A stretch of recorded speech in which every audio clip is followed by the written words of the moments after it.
가지고 이 가정의 시리즈를 마치려고 합니다. 그래서 우리가 그 가정이라는 얘기를 하기 전에 가장 중요한 그 시발점은 나와 하나님과의 관계가 되겠죠. 그죠? 그래서 내가 하나님과 어떤 관계를 맺고 있는가? 내가 정말 하나님이 누구신지를 알고 그분을 만났으며 그분을 만남으로 인해서 나의 삶의 목표와 방향이 그리고 내가 가지고 있던 계획이 하나님의 뜻대로 계획대로 진리에 따라서 변화되었느냐가 중요하다고 생각합니다. 왜냐하면 우리가 하나님을 진정한 모습으로 만나게 되었을 때 우리가 가지고 있던 선입견이나 잘못된 가치관들이 바뀌게 되고 그로 인해서 하나님의 사랑과 은혜를 통해서 내가 변화받으면서 하나님이 원하는 우리의 삶의 경건한 모습이 자리 잡기 시작하고 우리는 하나님이 기뻐하시는 모습대로 살기 위해서 경건을 추구하는 신앙생활을 하게 됩니다. 그리고 우리가 이 경건을 추구하는 신앙생활에 열매가 맺히기 위해서는 여러분들도 다 아시다시피 우리가 하나님의 말씀을 가까이 대하고 말씀을 읽고 공부하며 묵상하여서 이것이 우리의 삶에 열매 맺을 수 있도록 적용해야 하겠고 또한 하나님의 말씀을 읽으며 이것을 삶에 적용하기 위한 원동력은 기도라고 할 수 있습니다. 그래서 뭐 어떤 분들은 그래요. 제가 이제 기도에 대한 강조를 좀 하면 목사님 그거 좀 종교적 아닙니까? 왜 이렇게 강조를 하십니까? 율법적인 것을 강조를 하십니까?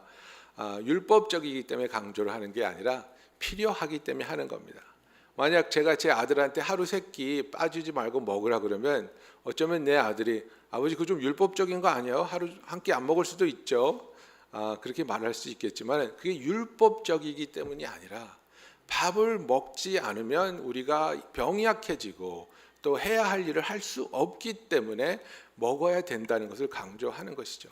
우리가 신앙생활을 물론 나의 의지대로 또 나의 생각대로 계획대로 하실 수는 있겠지만은 내가 하나님의 사람으로서 하나님의 말씀을 가까이 대하지 아니하고 또 하나님과의 관계를 그분과의 기도로서 대화로서 더욱 깊게 쌓아나가지 않는다면 우리는 나와 하나님과의 관계가 깊어질 수 있다는 그런 기대를 할 수 없습니다.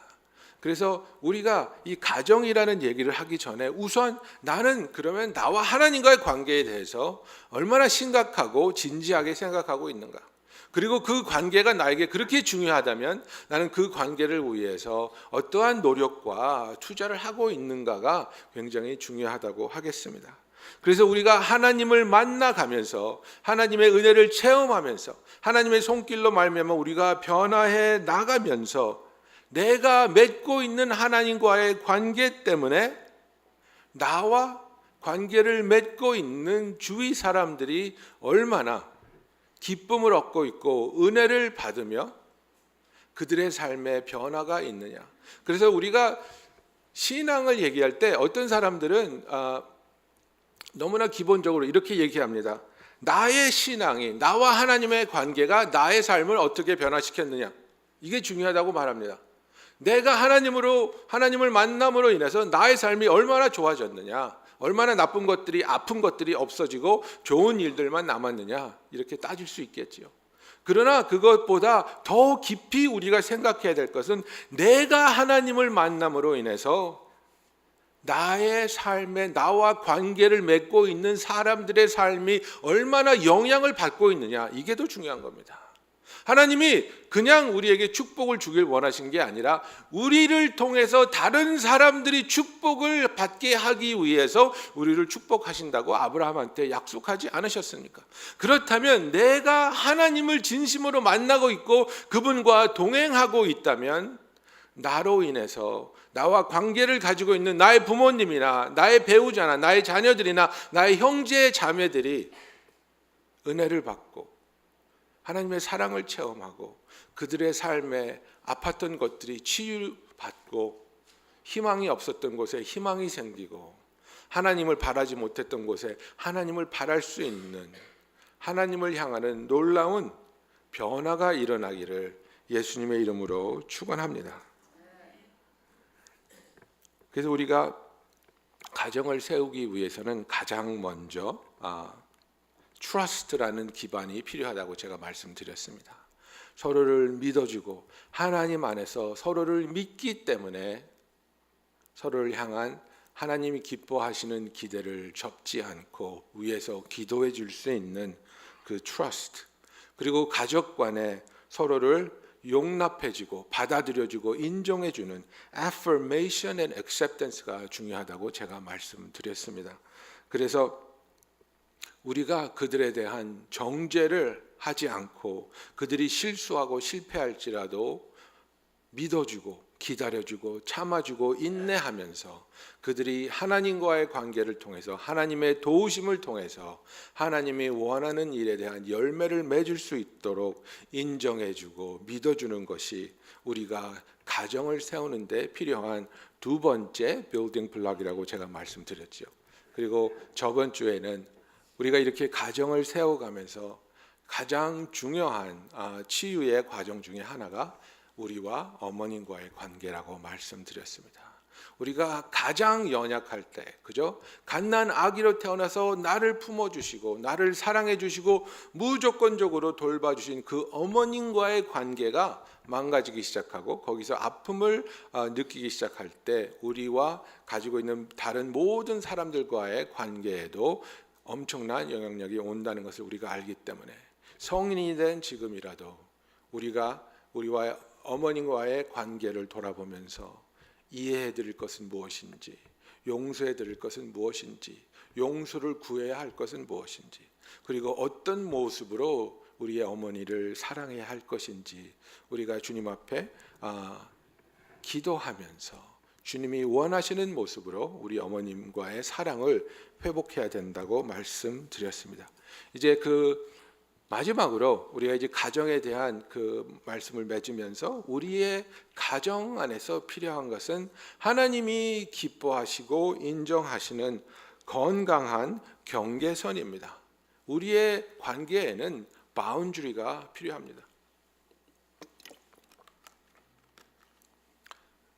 개를 길러보신 분들은 알겠지만 여러분, 개들이 자기 주인이 허락하면 주인을 올라타려고 합니다. 그거 아십니까? 저희 아버지는 큰 개를 기르는 걸 좋아했어요. 저는 조그만 개는 별로 안 이뻐요. 쥐 같고.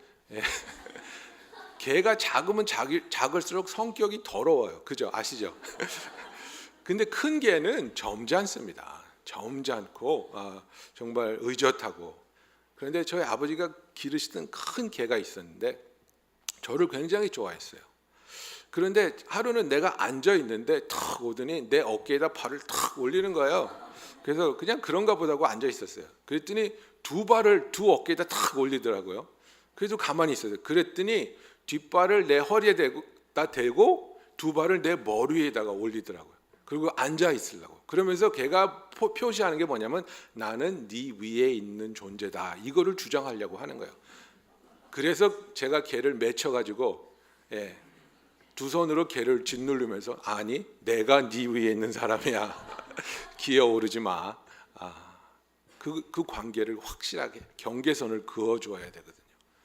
그와 마찬가지로 부모와 자식 사이에, 부부 사이에 하나님께서 기뻐하시고 인정하시는 건강하고 사랑으로 기반이 된 경계선이 없으면 우리의 관계는 엄청나게 흔들리게 되고 허물어지며 또 우리의 정체성조차도 흔들게 되는 위험한 일이 생기게 되는 것입니다. 여러분, 우리가 급변하는 이 현대 사회에서 정말 이 가정을 바라볼 때 너무나 빨리 바뀌고 있기 때문에 우리가 때로는 걷잡을 수 없다는 그런 느낌이 들 때가 있습니다. 어떤 통계를 인용하자면 1972년에 미국에서의 가정은 73%의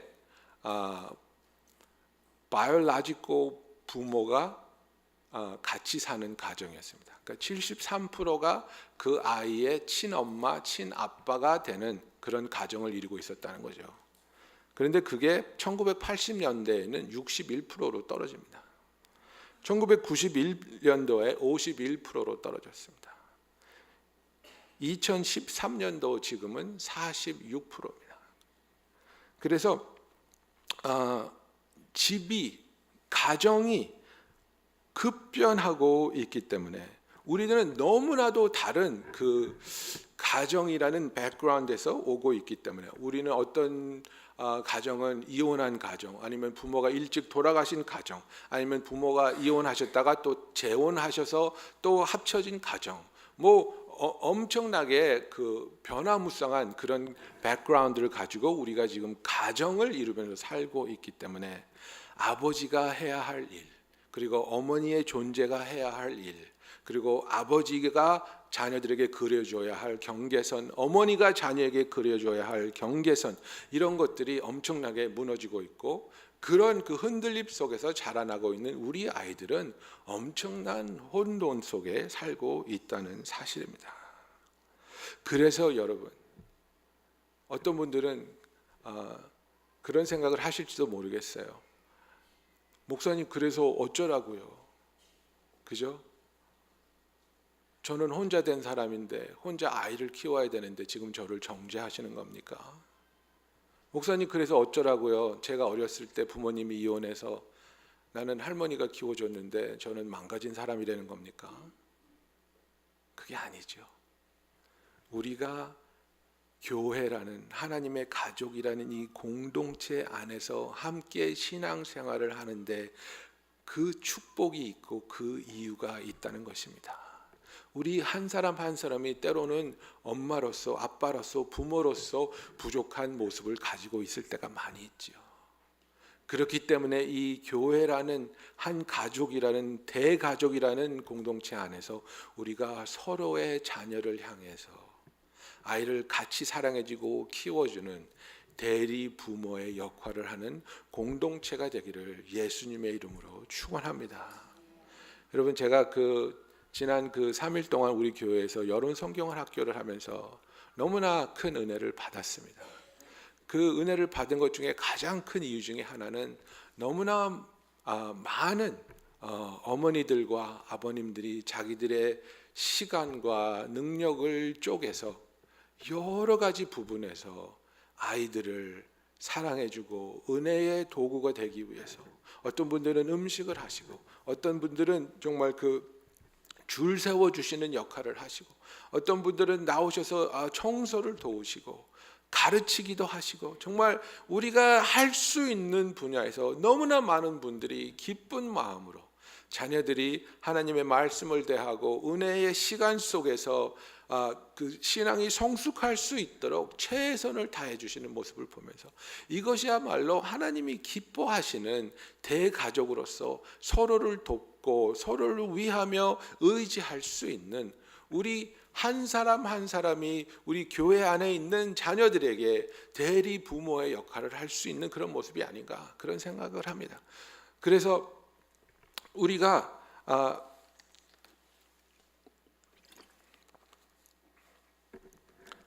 나의 자식만을, 나의 아이만을 소중하게 여기는 것이 아니라 정말 하나님의 자녀이기 때문에, 하나님이 주신 소중한 생명이기 때문에 다른 아이들조차도 나의 자녀만큼 사랑해주고 아껴주고 도와줄 수 있는 그런 하나님의 마음을 갖게 되는 저와 여러분이 되기를 예수님의 이름으로 축원합니다.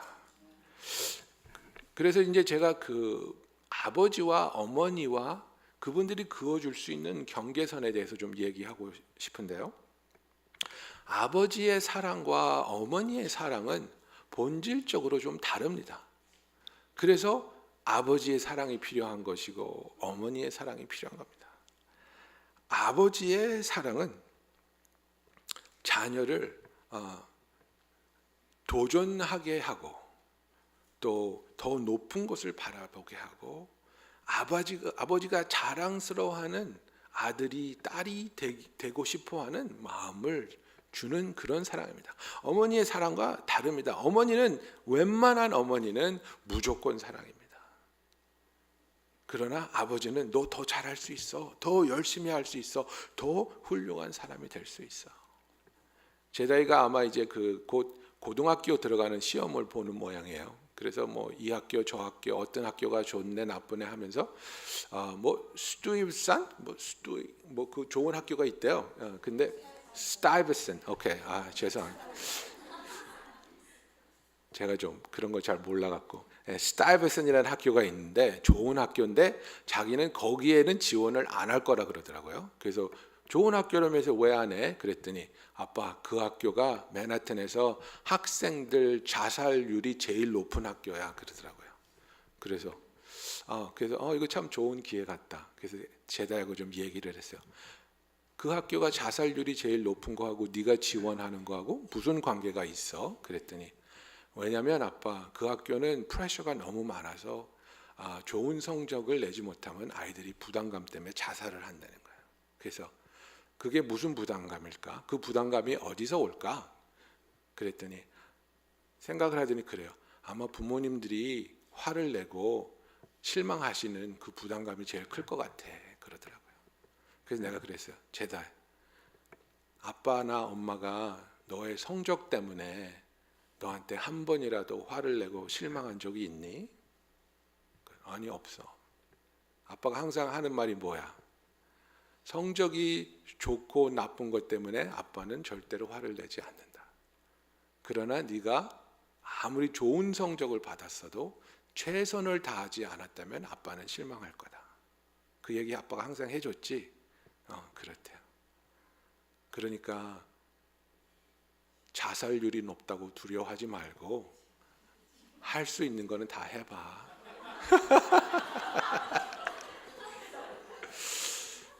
근데 여러분 이게 정말 중요합니다.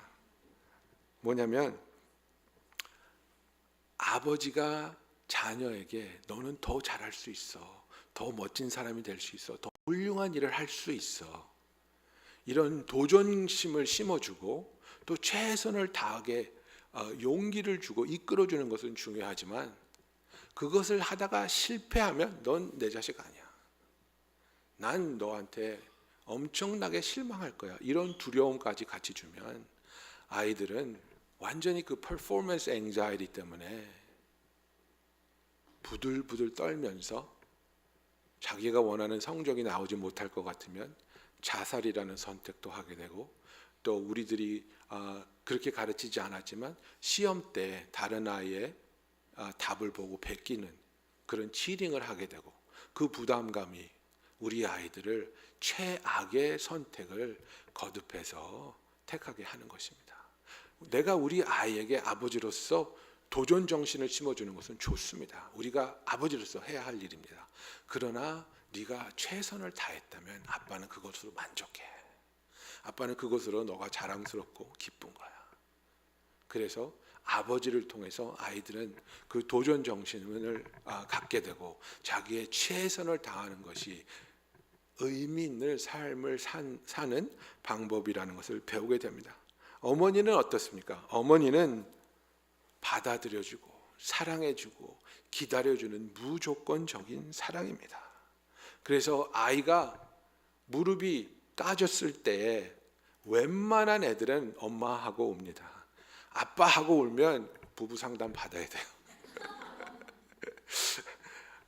어머니는 포근하니까, 어머니는 용서해 주시니까, 어머니는 사랑해 주시니까.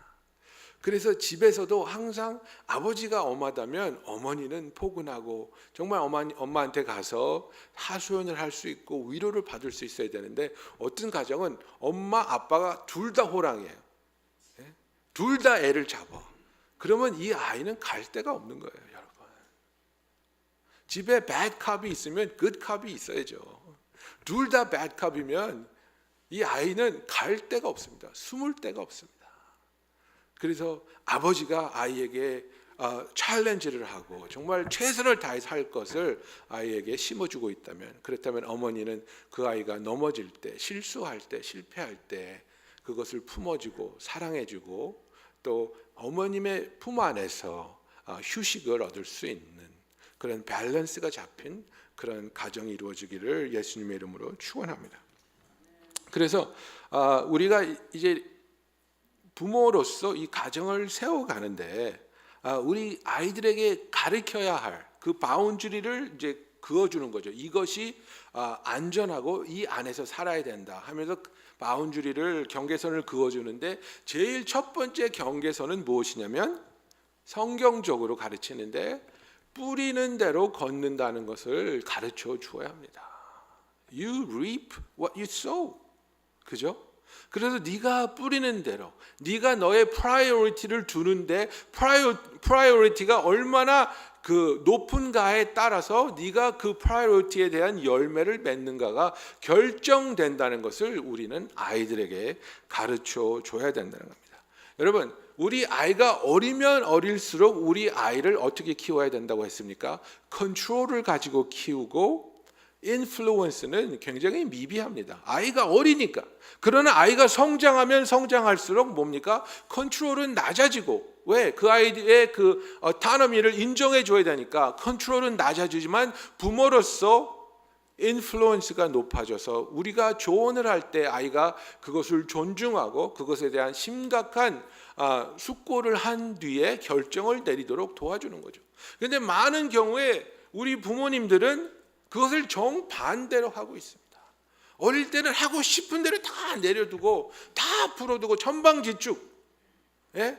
뭐 식당에서 뛰어다니고 뭐 상관 안 해요. 아이들 기죽인다고 다 풀어주고 나서 이 아이들과 성장하면서 그제서야 이게 걷잡을 수가 없으니까 말을 안 듣고 집에 안 들어오고 사고를 치니까 그제서야 컨트롤로 이 아이를 통제를 하려고 하는데 안 되죠. 컨트롤은 아이가 어릴 때 하는 겁니다. 아이가 성장하기 시작하고 사춘기로 접어들면 컨트롤 할 수 없습니다, 여러분. 그때는 우리의 지금까지 쌓아놓은 관계를 통한 인플루언스, 영향력이 있어야 되는 것입니다. 그래서 아이가 어릴 때부터 가르쳐야 한 정말 성경적인 가치관 중에 하나가 뭐냐면 뿌린 대로 거둔다입니다. 최선을 다해야 된다 이겁니다. 우리는 우리 아이들이 아파하고 힘들어하고 속상해하는 것을 견뎌내지 못하죠.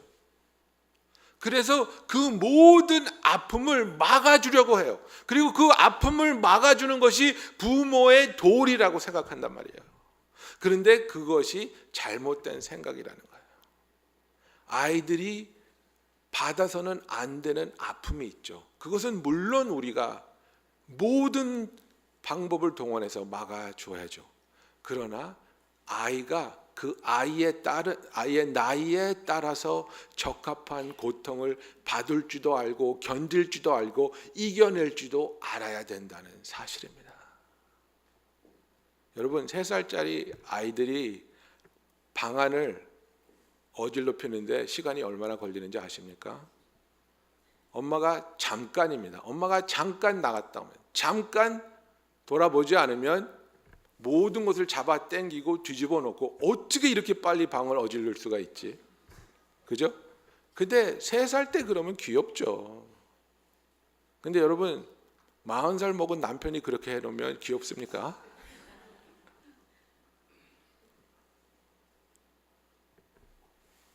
그런 어머니들이 있거든요. 3살부터 22살까지 집 나갈 때까지 아이 방을 치워주는 엄마들이 있거든요.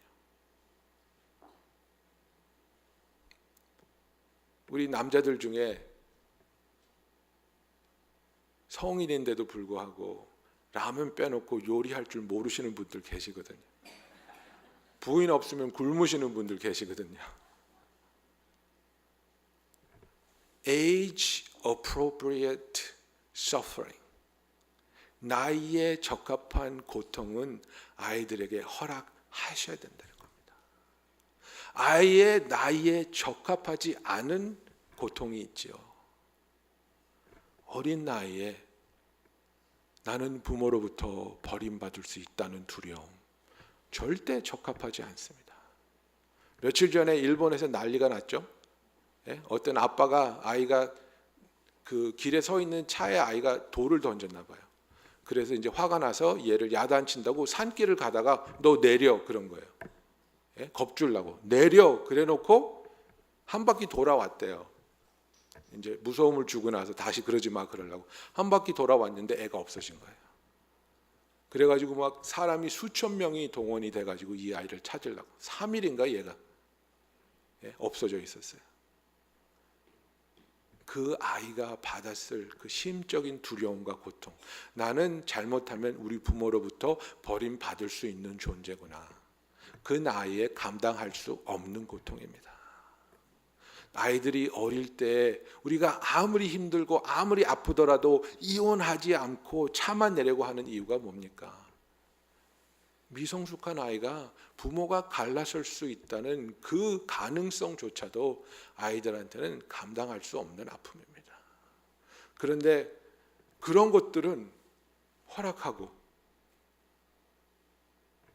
아이가 어떤 것을 막 기다리지 못해요. 더 빨리 갖고 싶어요. 다 갖고 싶어요. 친구가 있는 거 다 하고 싶어요. 그런 것을 다 해주는 것이 부모의 도리라고 착각할 때가 있다. 아니에요. 무엇이 없어서 속상한 거 그거 견딜 줄 알아야 돼요. 나는 갖고 싶은데 그게 없어요. 괜찮아요. 참을 줄 알아야 돼요. 나이에 맞게 이 아이가 견뎌낼 수 있는 고통이 무엇인지를 판단할 줄 아는 부모가 현명한 부모입니다. 여러분들 엄마들, 특히 미술 실력 있는 엄마들 솔직해 보세요. 예? 초등학교 1, 2, 3학년 애들 미술 숙제 집에서 할 때 도와준 적 있어요? 없어요? 막 어떤 애들은 막 화가 같이 그려갖고 와요. 예? 아트 프로젝트를 막 엄마가 다 했어.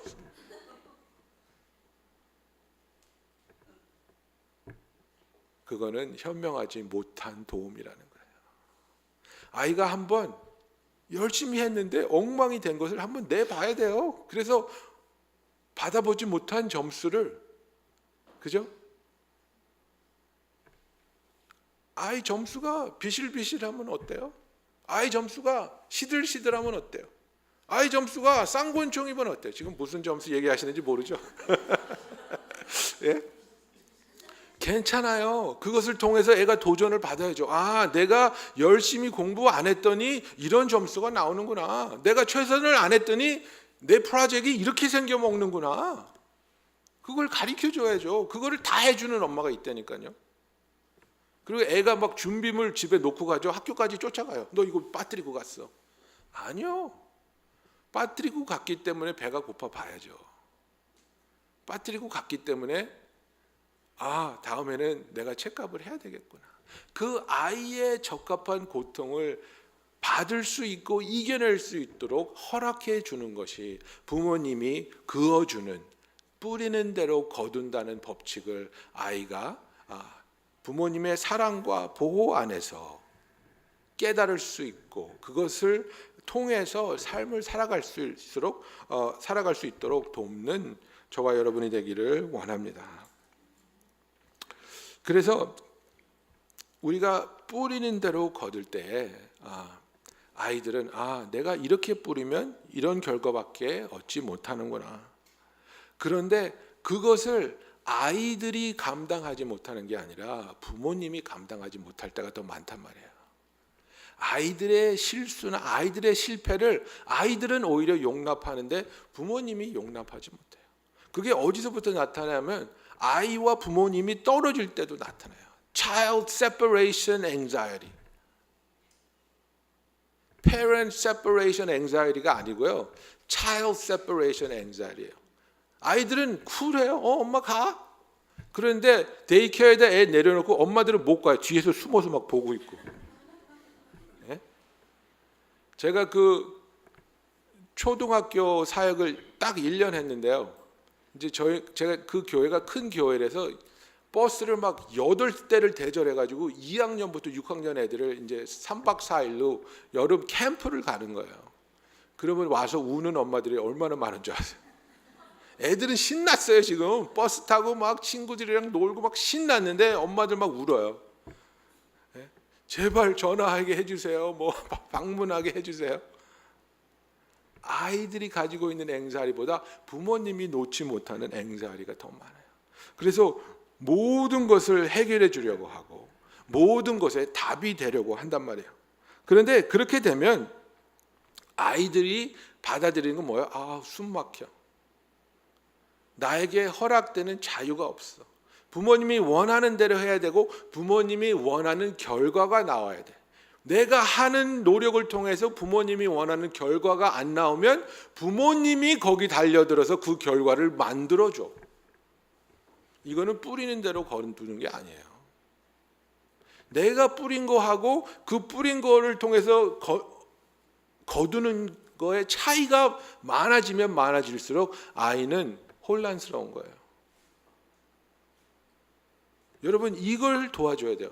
이 아이가 이런 결과를 얻을 만한 씨뿌림이 노력이 있었는지, 그래서 그것에 합당한 결과를 얻은 건지를 잘 봐야 된다는 거예요. 그런데 노력은 별로 없었는데 좋은 결과를 만들어주기 위해서 부모님이 막 애를 쓰고 힘을 써서 1등을 만들어주면 이 아이는 혼란이 오는 거예요. 내가 1등을 받을 만한 노력을 한 것 같지 않은데? 그렇게 노력을 안 해도 되는 건가?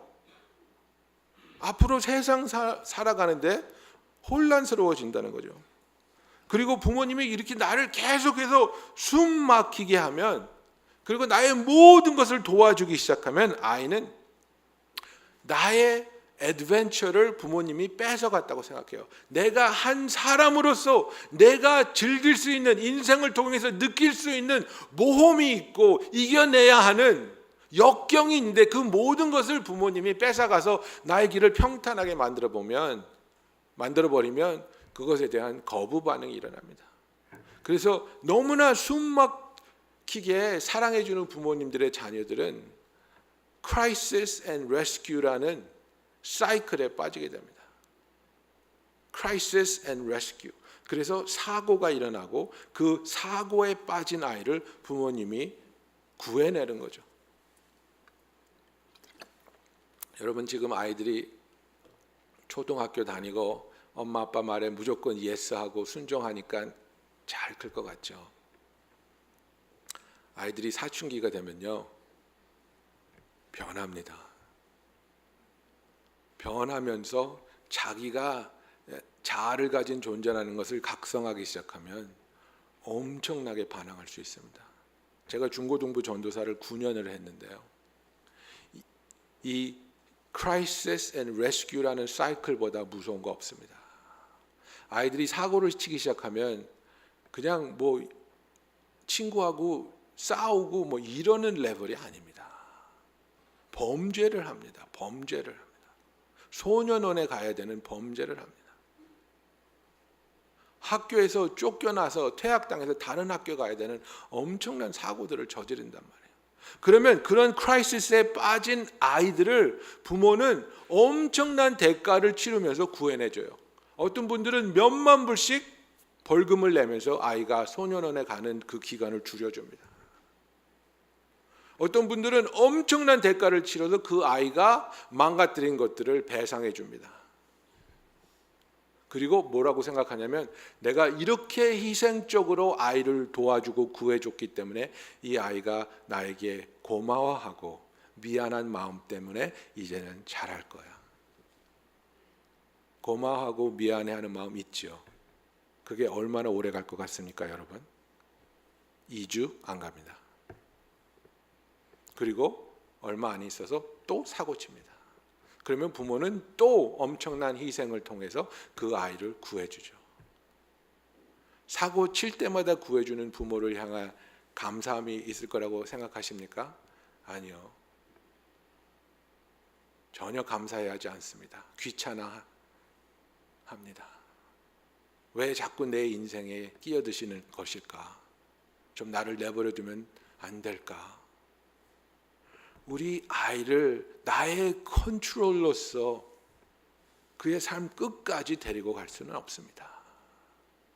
우리가 하나님 안에서 하나님의 인도하심을 받고 하나님의 보호함 속에서 살 수 있는 신앙을 가르쳐야 되는데, 그 첫 번째 발자국이 뿌리는 대로 거둔다는 사실과, 그리고 우리의 삶에서 하나님이 허락하시는 한도 안에서 우리가 겪어야 하고 이겨내야 하는 고통이 있다는 것을 알려주어야 하는 것입니다.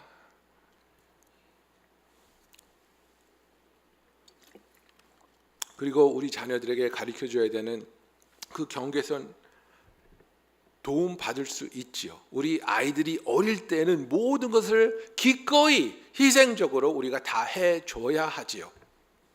그러나 아이가 성장하기 시작하면서 뭡니까? 도움 받을 것은 받지만, 그러나 너도 이제는 도움을 줄 수 있는 사람이 되어야 한다. 이것을 가르쳐야 되는 겁니다. 모든 것을 다 해주는 아이는 커서도 다른 사람들한테 도움받는 것을 당연하게 여깁니다. 그것에 대한 고마움 없습니다. 남을 이용하는 것이 당연하다고 생각합니다. 다른 사람들이 나를 돕기 위해서 존재한다고 착각합니다. 나의 자녀가 다른 사람들로부터 인정받는, 사랑받는 자녀가 되는 것은 아마 모든 부모의 공통점일 것입니다. 그러나 그것보다 더 현명한 마음은 내 자녀가 인정받는 자녀가 되는 것보다, 다른 사람들로부터 사랑받는 자녀가 되는 것을 원하는 것이 아니라, 내 자녀가 다른 사람을 사랑할 줄 아는 사람으로 만들어주는 것이 더욱 현명한 부모의 방법입니다. 여러분, 내 자녀가 다른 사람을 도울 줄 알고, 다른 사람을 위해서 배려할 줄 알고, 다른 사람을 위해서 기다릴 줄 알고, 사랑해 줄 줄 아는 사람이면요, 그 자녀는 모든 사람이 사랑하는 자녀가 자동적으로 됩니다. 섬길 줄 모르고, 배려할 줄 모르고, 기다릴 줄 모르고, 용서할 줄 모르는 자녀는 아무리 좋은 옷을 입고, 아무리 좋은 직장에 다니고, 아무리 많은 돈을 가졌어도 사랑받지 못합니다. 나의 자녀는 남을 도울 줄 아는 자녀인가? 남을 배려할 줄 아는 자녀인가? 남의 아픔을 자기 아픔으로 생각하는 자녀인가? 아니면 자기 주위에 있는 모든 사람들이, 특히 부모님들이 자기를 돕기 위해서만 존재한다고 생각하지는 않는지, 그렇게 우리가 자녀를 키우고 있지는 않는지 우리가 생각해 봐야 된다는 사실입니다.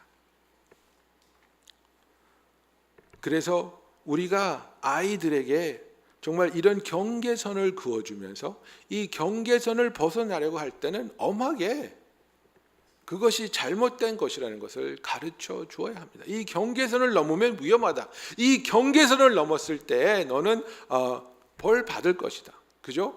매를 들여서 때리라는 것이 아니라, 우리 아이들은 여러분, 하나님이 지혜를 주시고 기억할 수 있고 또 사리 분별을 할 수 있는 두뇌를 주었습니다. 그래서 너무나 많은 경우에, 특히 이제 아이들이 어릴 때 부모님들이 그렇게 생각해요.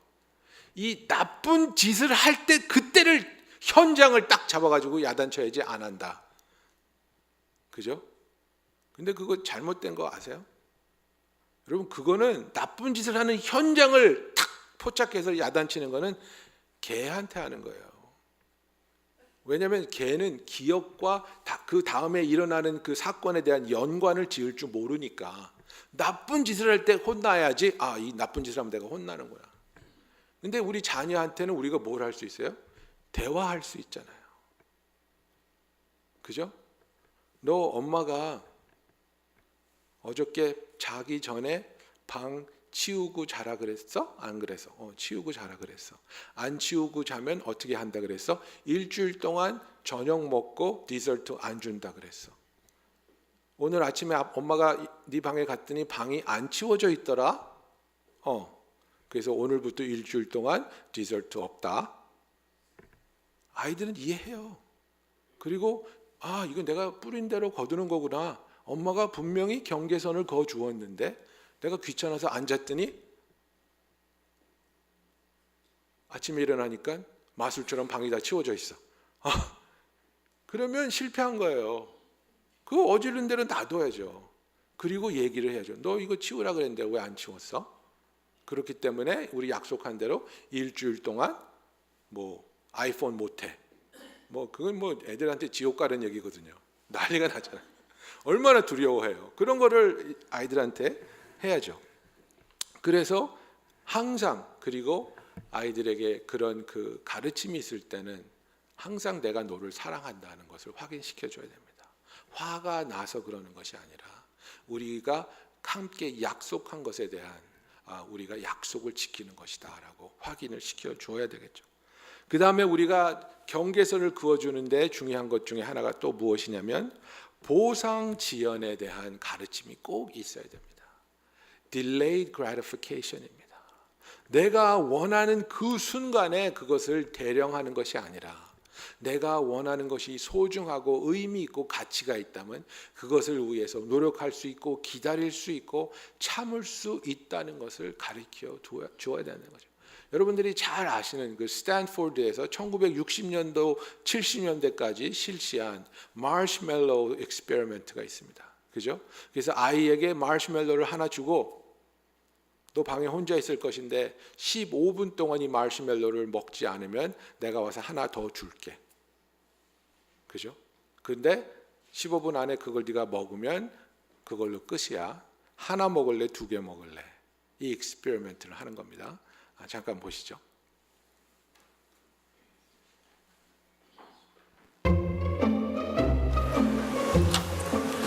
Okay, sit in that chair. All right, here's the deal. Marshmallow for you. You can either wait, and I'll give you another one if you wait, or you can eat it now. When I come back, I'll give you another one, so then you'll have two. But stay in here and stay in the chair till I come back, okay? All right.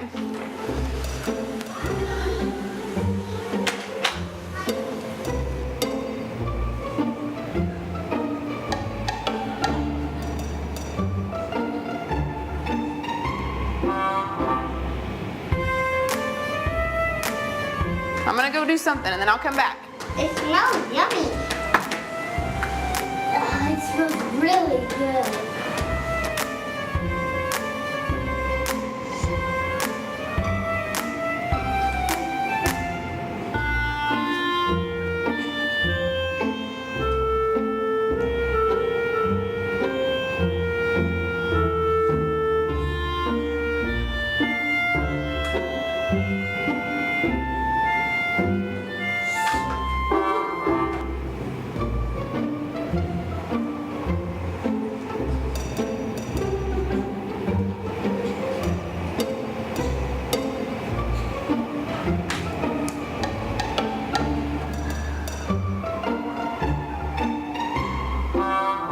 All right, so I'm gonna leave and then I'll come back, okay? So you can either eat it right now or you can wait. Either way, okay? Okay.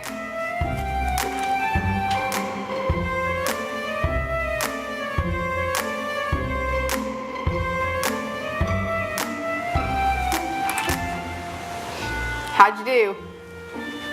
Did you do good? You did? Yeah. You wanted to eat it, didn't you? Yeah. So did I tell you to give you another one? Okay, now you can have both. You need them.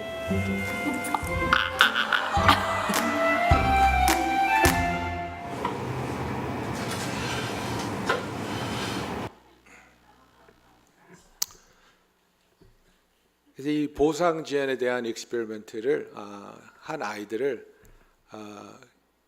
이 스탠포드 대학에서 25년을 따라다녔습니다. 그리고 25년 후에 이 아이들의 삶이 어떻게 되었나. 근데 이 마시멜로를 먹지 않고 기다린 아이들이 기다리지 못하고 먹은 애들과 확연하게 차이가 났다는 거예요. 기다리지 못한 애들은 그 early pregnancy, SAT 스코어가 낮고 BMI가 다른 애들보다 높고 마약에 훨씬 더 일찍 많이 노출되고 마시멜로를 기다리지 않고 먹은 게 죄가 아니라 이 삶에서 소중한 것을 위해서 기다리는 법을 배우지 못한 그 실패이기 때문입니다. 무조건적으로 우리 아이가 원한다고 해서 그 밤에 뛰쳐나가서 사오는 것이 좋은 일이 아니라는 겁니다.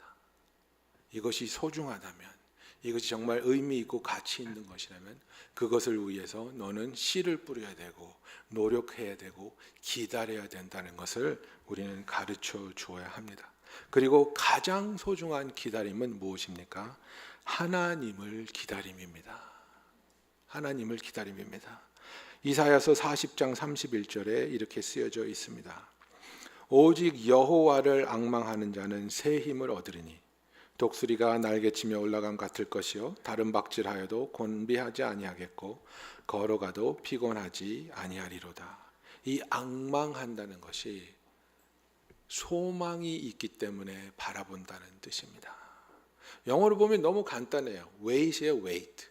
Those who wait on the Lord 이렇게 나와 있어요. 그런데 왜 우리가 하나님을 기다릴 수 있느냐가 우리가 하나님께 드릴 수 있는 질문이겠죠. 우리가 왜 하나님을 기다릴 수 있습니까? 우리가 왜 하나님을 향해서 소망을 가질 수 있습니까?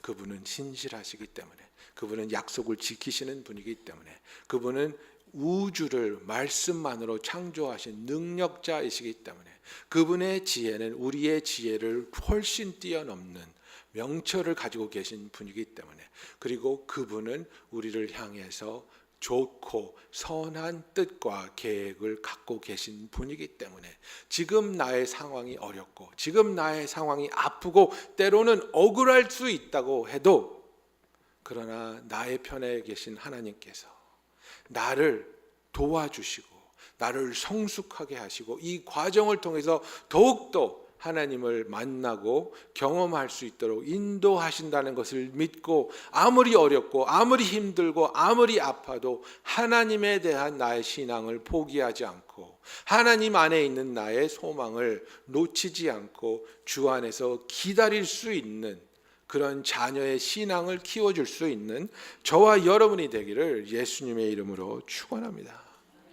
여러분, 원하는 것을 그때그때 해줄 수 없다고 아파하지 마십시오. 원하는 것을 그때그때 해주지 못하지만 그러나 그것을 위해서 기다림을 가르칠 수 있는, 오히려 더욱더 큰 선물을 줄 수 있는 하나님이 기뻐하시는 부모가 되기를 예수님의 이름으로 축원합니다. 그리고 우리 아이들이 성장하면서 그 나이에 적당한 책임감을 질 수 있게 해야 됩니다. 그죠? 그래서 정말 내가 성숙할수록 내가 해야 할 일이, 나의 책임감이 더 많아진다는 것. 그죠? 아이가 어릴 때는 그냥 테이블 세팅하는 것만 돕는 것으로 끝나지만, 그러나 더 성숙해지면 엄마의 설거지도 돕고 집안에서 베큐움도 하고, 그죠? 그러면서 또 형제 자매 간에 도울 수 있는 것을 돕고 책임감을 지면서 무엇을 배우냐면, 나는 이런 것들을 할 수 있고 이런 것들을 통해서 하나님으로부터 쓰임 받을 수 있구나. 여러분, 우리가 지난 3일 동안 VBS를 하면서 그렇게 나이 많지 않은 우리 중고등부 학생들이 VBS에 빠지지 않고 와서 도운 거 아십니까? 자기보다 몇 살 어리지 않은 애들을 이끌고 다니면서 가르치고 도와주고 사진을 찍고 청소를 하고 셋업을 하고, 그런 얼굴들이 얼마나 기쁨으로 넘치는지. 왜? 나만을 위한 삶보다 나를 통해서 다른 사람을 위해서 사는 것이 더 기쁘다는 것을 이 아이들은 자기가 몸으로 직접 체험하고 있었거든요. 여러분, 우리가 가정이라고 하면서 우리 가정에서 나의 가치관이, 나의 가정의 가치관이 그냥 우리만 잘 먹고 잘 살면 돼, 이 가치관으로 끝난다면 우리 아이는 불행할 수밖에 없습니다. 그러나 우리의 가치관이, 나의 가치관이 우리가 희생을 해야 한다 할지라도 우리가 다른 사람을 도울 때 더 큰 의미가 있고 더 큰 기쁨이 있어, 이것을 가르쳐주고 이것을 가정이 몸소 같이 동참해서 체험한다면 우리 아이들은 자신만을 아는 이기주의적인 삶을 사는 것이 아니라 자기의 삶을 하나님께 드려서 하나님이 기뻐하시는 일에 쓰임 받는 것을 더 기뻐하고 더 행복해하며 더 깊은 의미를 찾는 하나님의 귀한 일꾼으로 성장할 줄 믿습니다. 여러분, 무조건적으로 사랑하는 것이 우리 아이를 위하는 것이 아닙니다. 우리는 하나님 안에서 성경적인 경계선을 그어주고 그것을 지킬 때 우리가 더 안전하고 더욱 행복하며 더욱 풍성한 삶을 살 수 있다는 것을 아이가 매일매일 체험하면서 경험하면서 흔들리지 않는 믿음을 가지고 성장할 수 있도록 가정을 세우기를 예수님의 이름으로 축원합니다. 우리의 가정이 세워져야 우리가 이 흔들리는 사회에서 신앙을 잃지 않고 하나님이 원하시는 일에, 복음을 선포하는 일에 우리가 참여할 수 있습니다. 여러분, 우리 아이들이 원하는 모든 것을 다 해주기 위해서 엄청난 희생을 감당하시는 거 압니다. 그러나 그것보다도 우리가 아이들에게 해줄 수 있는 가장 의미 있고 가장 영원하고 소중한 것은 우리 아이들이 성경적인 가치관을 가지고 예수 그리스도를 만나서 하나님 안에서 참된 신앙을 가지고 주와 동행할 수 있도록 돕고 기도해 주는 참된 부모의 역할을 할 수 있는 저와 여러분이 되기를 원합니다. 기도하겠습니다.